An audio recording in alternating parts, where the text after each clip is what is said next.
Dalam hidup, kita tak pernah tahu dari arah mana cinta datang. Terkadang, ia muncul dari tempat yang paling sederhana, dari jalanan kota yang ramai, dari punggung sebuah motor tua, bahkan dari seorang driver ojek online. Namanya Bayu, usianya 27 tahun. Ia hidup di kontrakan kecil di pinggiran Jakarta. Pekerjaannya, driver ojek online. Setiap pagi, Bayu bangun sebelum matahari terbit. Ia mencuci motornya, mengecek aplikasi, dan bersiap menjemput rezeki. Di jalanan, ia bukan siapa-siapa, tapi semangatnya tak ada duanya. Ia sopan, jujur, dan tak pernah pilih-pilih order. Baginya, semua penumpang harus dilayani dengan baik. Suatu pagi, Bayu mendapat order dari kawasan Alit, sebuah rumah megah berdiri di sana. Dari gerbang, keluar seorang perempuan muda dengan hoodie dan kacamata besar. "Mas, bisa cepetan ya, saya buru-buru," katanya. Bayu hanya tersenyum dan berkata, "Siap, Mbak. Pegangan ya." Ia tak tahu bahwa penumpang itu adalah Arlina Putri, artis terkenal yang sedang menyamar dari kejaran media. Di perjalanan, Bayu bersikap biasa saja, tak banyak tanya. Ia justru membahas cuaca dan kondisi jalan. Arlina heran. Biasanya orang selalu heboh saat tahu dirinya artis, tapi Bayu berbeda. Ia bahkan menyarankan rute tercepat dengan ramah. Tiba-tiba, Arlina panik. "Aduh, dompetku ketinggalan." Bayu menjawab tenang, "Gak apa-apa, Mbak.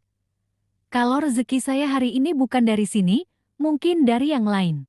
Arlina tertegun. Tak ada amarah, tak ada sindiran, hanya ketulusan. Sejak hari itu, Arlina kepikiran Bayu. Ia merasa nyaman dan aman. Beberapa hari kemudian, ia sengaja memesan ojek dengan akun palsu berharap bertemu Bayu lagi. Dan keajaiban terjadi. Nama drivernya, "Bayu, kamu lagi?" tanya Arlina dengan senyum. Bayu hanya tertawa. "Mungkin embaknya memang jodoh saya hari ini." Mereka mulai sering bertemu. Arlina minta dijemput ke lokasi syuting, ke tempat makan, bahkan ke rumah ibunya. Di atas motor itu, mereka tertawa, bercerita, dan saling mengenal lebih dalam. Bayu bercerita tentang keluarganya di kampung, tentang impiannya ingin buka bengkel sendiri, tentang bagaimana ia pernah hampir putus kuliah demi bantu adiknya. Arlina mendengarkan dan jatuh cinta pada ketulusan yang tak pernah ia temui di dunia hiburan. Tapi dunia tak tinggal diam. Suatu hari, foto Arlina berboncengan dengan Bayu tersebar di media sosial. Netizen heboh. "Masa artis pacaran sama tukang ojek? Itu pasti cari pansos." Manajer Arlina panik, karirnya bisa hancur. Tapi Arlina berdiri tegas. "Aku nggak pacaran sama tukang ojek. Aku mencintai pria jujur yang kebetulan pekerjaannya driver ojek." Dalam sebuah talk show live, Arlina akhirnya buka suara. "Saya tahu, hubungan kami aneh buat sebagian orang. Tapi saya lebih bahagia naik motor berdua dengan Bayu daripada duduk di mobil mewah dengan pria yang hanya cinta saya karena status."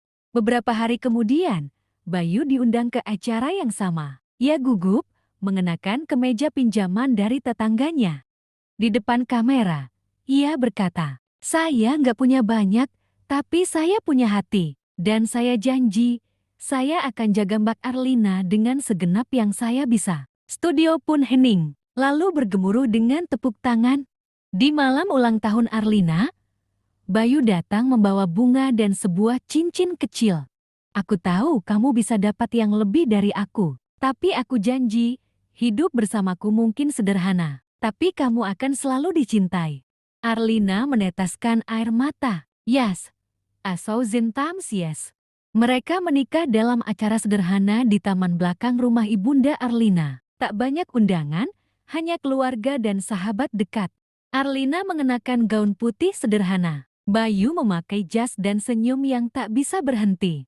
Mereka berdua berdiri di pelaminan kecil, tapi kebahagiaan mereka begitu besar. Cinta tidak mengenal status, tidak mengenal profesi, tidak mengenal layak atau tidak. Yang ia kenal hanya satu hal, kejujuran. Bayu tidak pernah mimpi jadi suami artis, tapi ia jati satu karena ia berani jati diri sendiri. Arlina tidak mencari pria sempurna. Ia hanya mencari seseorang yang mencintainya tanpa topeng. Hari ini, mereka hidup tenang. Kadang masih naik motor berdua. Kadang tertawa sambil makan bubur di pinggir jalan. Karena cinta memang tak harus mewah. Cukup tulus dan setia. Kalau kamu percaya bahwa cinta sejati bisa datang dari mana saja, klik tombol like dan subscribe. Sampai jumpa di kisah inspiratif berikutnya.